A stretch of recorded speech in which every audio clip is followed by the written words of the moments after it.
자, 안녕하세요. AP투자연구소 이세훈 전략팀장입니다. 자, 오늘 함께 살펴볼 종목은 이제 SK이노베이션이고요. 코드번호 096770, 현재 시각 2020년 8월 20일 목요일 10시 3분을 지나가고 있는 상황입니다. 자, 오늘도 이제 SK이노베이션이 한 3% 정도의 하락 흐름들을 보여주고 있습니다. 지난번에 이제 2차 전지 관련주들의 강세 흐름 속에 같이 좀 뒤늦게 움직이기는 했지만 단기간에 이제 한 50% 가까운 상승 흐름들을 보여주면서 굉장히 강한 상승 흐름들을 보여줬었는데요. 그 단기 상승했었던 부분들이 최근 조정을 통해서 한 절반 정도 가까이가 지금 반납이 되어 가고 있는 상황인 것 같습니다. 뭐 딱히 이렇게 또 떨어질 만한 지금 뭐 악재가 나왔다 라고 볼 수 있는 거는 없는 것 같아요. 왜 그러냐면은 뭐 기업 자체에서 악재가 나왔다라기보다는 뭐 시장 전체적으로 많이 올라갔던 종목들 중심으로 최근에 국내에서 이제 코로나 확진자가 뭐 늘어났다라는 명분 속에 시장이 좀 조정이 나왔거든요.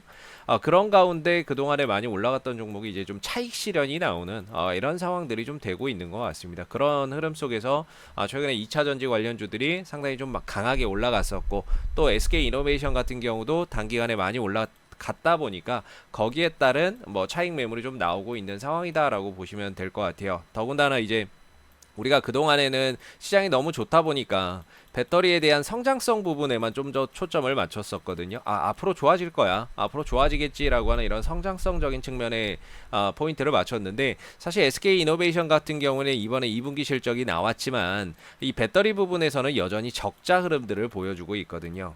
성장성에 대해서는 높게 평가를 하지만 지금 당장 배터리 산업 부분에서는 좀 적자가 나고 있는 상황이다 보니까 결과적으로 기대감에 어느 정도 또는 수급이 강하게 유입돼서 올라갔다가 그 시장이 좀 조정이 나오면서 거기에 대한 이런 우려 뭐 또는 차익 실현 이런 것들이 좀 함께 쏟아져 나오는 상황이라고 볼 수 있을 것 같아요. 우리가 이제 단기간에 사실 이 종목이 이렇게 급등할 종목은 아니에요. 이렇게 급등을 하는 경우가 거의 없습니다. 거의 보기 드문 케이스라고 보시면 되는데, 지금 이 종목의 이 흐름상 2008년 금융위기 때는 그렇게 올라왔을 수 있을 것 같아요. 올라왔을 수 있겠지만 전체적으로 추세를 좀 많이 타고 가는 종목입니다.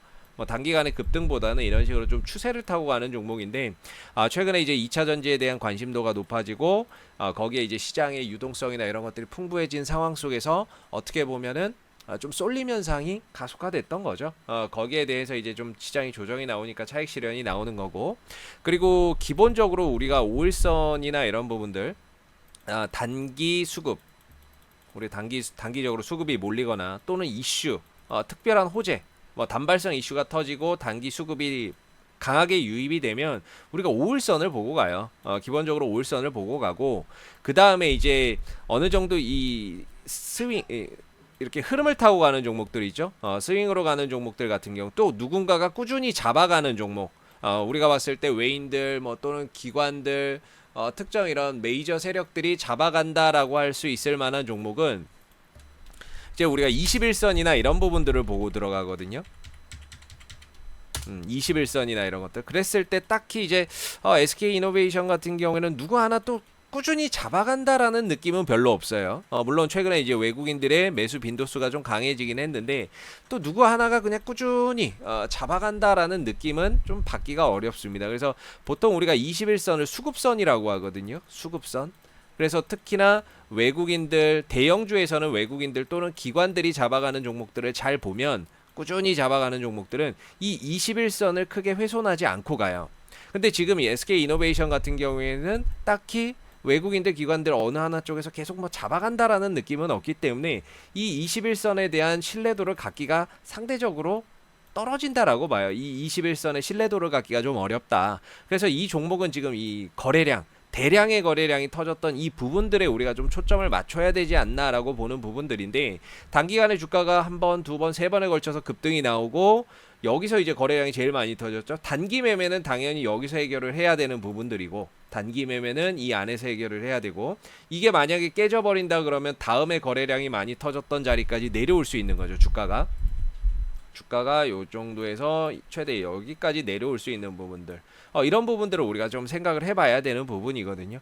그랬을 때 주가가 한 단계 지금 이 레벨이 다운된 상황에서 추가적 이 레벨이 다운된 상황에서 주가의 저점이 어느 그 정도가 될 수 있느냐라고 봤을 때 저는 이제 14만 원대를 일단은 보고 있는 거죠. 14만 원에서 한 13만 5천 원 사이 요 정도가 그래도 가격적으로 좀 지지가 되면서 기술적으로도 상당히 의미가 있는 이런 구간이 아니겠느냐라고 일단은 생각을 좀 하고 있는 부분이에요. 왜냐하면 21선이 누구 하나 외국인들 기관들이 계속 잡아준다면 모르겠는데 저도 여기서 지지가 된다 안 된다는 기대를 하기가 조금 아직은 불명확하지 않나라고 보고 있는 부분이고, 뭐 그렇다고 변한 건 없어요. SK이노베이션 같은 경우가 뭐 배터리 사업이 갑자기 접은 것도 아니고 원래 적자 나고 있었던 것도 이미 다 알고 있었던 건데 시장의 수급이 몰렸다가 그게 빠져서 그런 거죠. 기업의 가치나 또 뭐 이런 것들이 변한 건 없지만 시장이 좀 빠지면서 종목들의 가격이 훼손이 되고 있다. 이 정도로 보시면 될 것 같아요. 그랬을 때 이제 좀 지지가 될 수 있는 부분이 14만 원대에서 13만 5천 원대 정도가 내려왔을 때 강한 또 지지가 좀 되면서 가격적인 메리트도 발생할 수 있는 구간이 아닐까라는 생각을 하게 됩니다. 지금 이 종목이 어제도 이제 상승이 나오고 했지만 반등이 나오고 했지만 기본적으로 여러분들 5일선 밑에서는요, 이 안에서 이 5일선 밑에서 이렇게 흐름을 나온다면 여기서 올라가는 거는 기술적 반등밖에 안 됩니다. 그리고 반등 나오고 문제는 또 빠지니까 문제인 거거든요. 그래서 우리가 이제 단기 방향 이 5일선을 회복하는 시점에서 이걸 돌려나가는 시점에서 이 종목이 이제 좀 돌아나가는구나 이렇게 생각을 하는데, 이 5일선 밑에서만 계속 오르락 내리락 하면요, 사실상 주가가 계속해서 하방으로 이제 흘러 들어갈 수밖에 없어요. 지금도 마찬가지 계속 밑으로 가죠. 어제도 올라갔지만 이게 큰 의미가 없어요. 중요한 건 5일선 위로 종가가 형성돼서 넘어가야 돼요. 근데 오늘도 아침에 반등은 나왔어요. 나왔는데 윗꼬리가 좀 달리죠. 윗꼬리가 좀 달렸는데 결국에 또 시장이 밀리니까 또 밀려나는 상황인데, 결국에 5일선이 지금 시점에서는 굉장히 강한 단기 저항대가 되고 있다. 이렇게 보시면 될 것 같아요. 그래서 이거를 어느 시점에 돌파해서 올라가느냐, 이걸 우리가 좀 봐야 되는 부분이고, 그 다음에 이제 주가가 하락은 하지만 거래량은 나오지 않고 있어요. 우리가 보통 주가의 바닥을 이야기를 할 때 거래량이 감소를 해야 된다. 거래량은 계속해서 감소를 하고 있어요. 근데 중요한 건 주가가 멈춰야 돼요.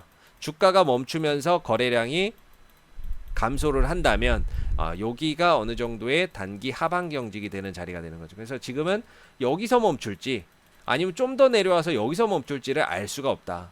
그래서 거래량은 계속적으로 좀 줄어들어야 되는 부분이고, 그러면서 동시에 주가가 빠지지 않는다면 거기가 단기 하방 경직이 잡히는 구간이다. 이렇게 생각하시면 될 것 같습니다. 그래서 아직은 얼마다라고 이야기 드릴 수는 없는데, 조금 더 내려오면 저는 이제 14만 원대까지 오면 굉장히 좀 가격 메리트가 있다. 주가가 급등 나오고 급락이 나왔으면 당연히 반등도 또 어느 정도는 세게 나올 수 있겠죠. 그런 부분으로 봤을 때 가격 메리트는 14만 원대부터 조금 이제 저가 매수를 한번 해볼 수 있는 가격이 아닐까라고 생각이 드는 부분이고, 지금 시점에서의 포지션은 매수를 하기에도 애매하고 뭔가 단기 매매나 이런 것들을 포인트를 잡기에도 어려운, 그러니까 이도저도 아닌 자리가 지금 이 포인트가 아닌가 싶습니다. 어제도 그렇고 오늘도 그렇지만은 딱히 여기가 이제 뭔가 단기 매수 포지션이나 이런 것들을 잡기에도 굉장히 어정쩡한 그런 자리지 않나. 그래서 확실하게 주가가 더 이상 빠지지 않고 횡보를 하거나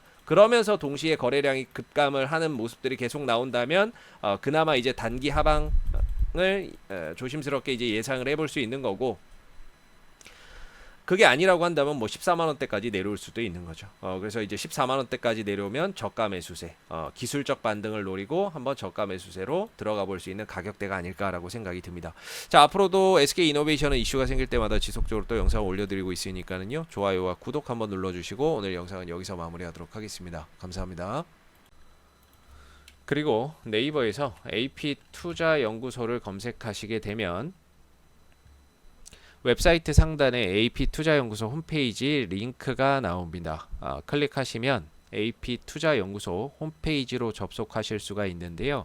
가운데 2020 무료 추천 종목 카테고리에서 2020 무료 추천 종목을 클릭하시게 되면 소장님께서 매일매일 국내외 시장에 대한 브리핑과 함께 댓글로 무료 추천 종목을 제공을 해드리고 있습니다.